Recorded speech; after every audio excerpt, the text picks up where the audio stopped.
Well, it's been 17 days since Mayor Lee Brand decided to name Andy Hall as Jerry Dyer's replacement. Brand will launch a second national search for a permanent police chief starting in January of 2020. For now, Hall will be the interim until he retires in the spring of 2021.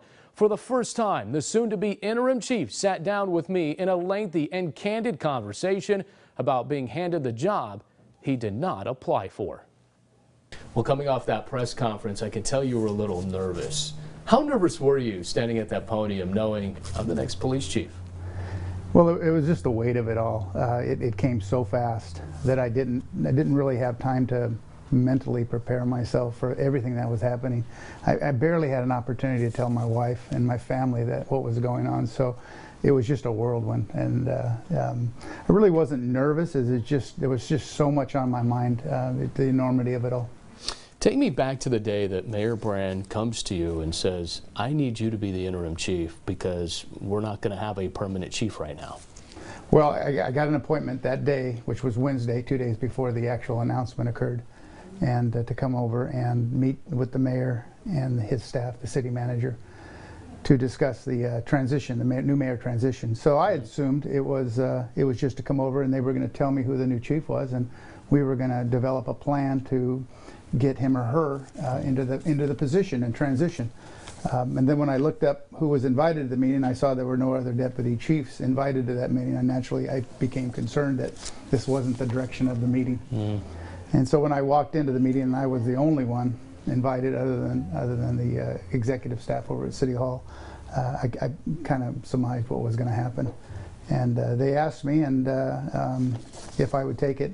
I had assumed that it was just going to be for a 30, 60 day until they had the final transitioning period.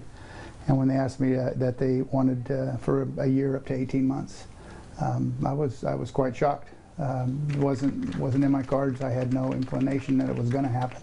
Because you didn't apply for the job. I did not. I was asked early on to apply, and I told that them Did at that Chief time. Jerry Dyer ask you to apply? He did, yeah. And I told the chief that I'm very honored, and I believe I would do a good job. I just didn't feel I had enough time left in my career to make the changes that I thought I would like to do in this organization. You talk about changes because Chief Jerry Dyer, no question, has put his stamp on this department.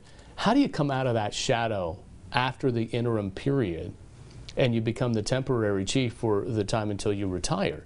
How do you make those changes that you were kind of thinking about and then come out of the shadow of a man that has really put his stamp on a department? Yeah, and I love Jerry. He's like a brother to me. I grew up in this organization with him. We were hired 40 years ago, and he was just a few months ahead of me, and he's always stayed ahead of me in the organization. So I finally caught up to him. I'm pretty happy with that.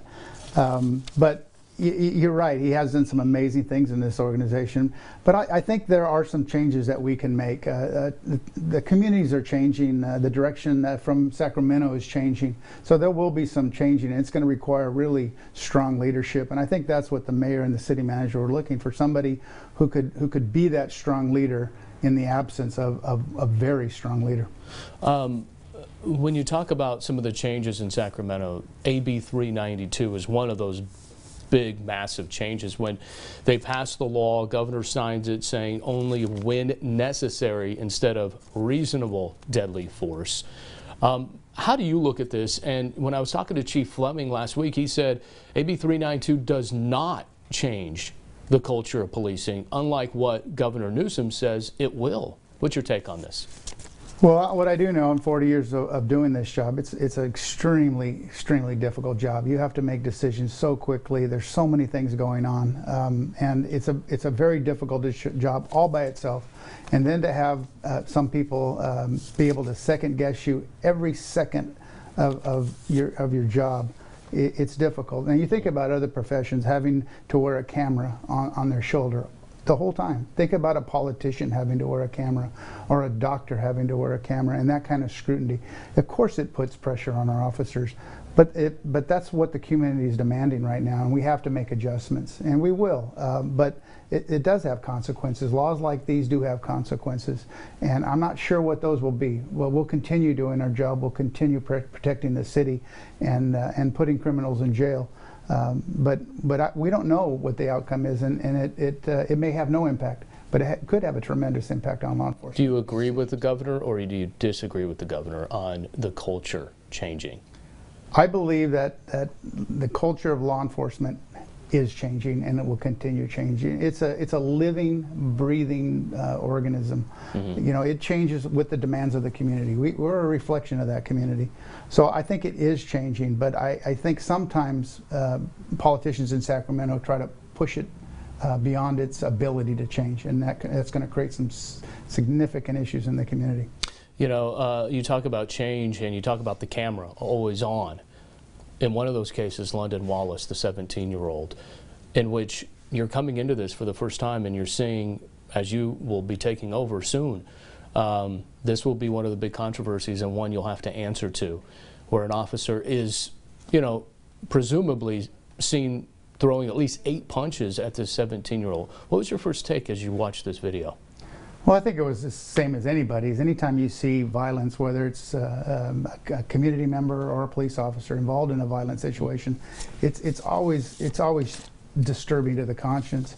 I've known throughout my careers never to make a quick decision on anything. Look at the facts and let them develop, because oftentimes what I see initially isn't the outcome of the actual event. So although I'm bothered by it, like a lot of people were.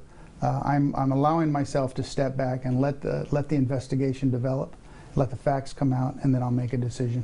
Finally, you said, as you know, you're great friends with Chief Jerry Dyer, soon to be mayoral candidate Jerry Dyer. He's already that, and he will be soon heading into full campaign mode. Mm-hmm. How much of what you do now will be reflective of him becoming possibly the mayor? You may be working with him directly as mayor. Will you endorse him? Well, I made the decision driving in on Friday, in fact, for that press conference. We discussed that I would not become involved in politics. I'm going to not make any endorsements for any candidate, whether it's state, local, or otherwise. And I didn't tell Jerry that until that press conference, as a matter of fact. If you want to ask me about Jerry, my friend, and Jerry, my police chief, I'll be happy to tell you what's in his heart and how he leads. But I'm not going to make an endorsement. I'm not going to get involved in politics. All right.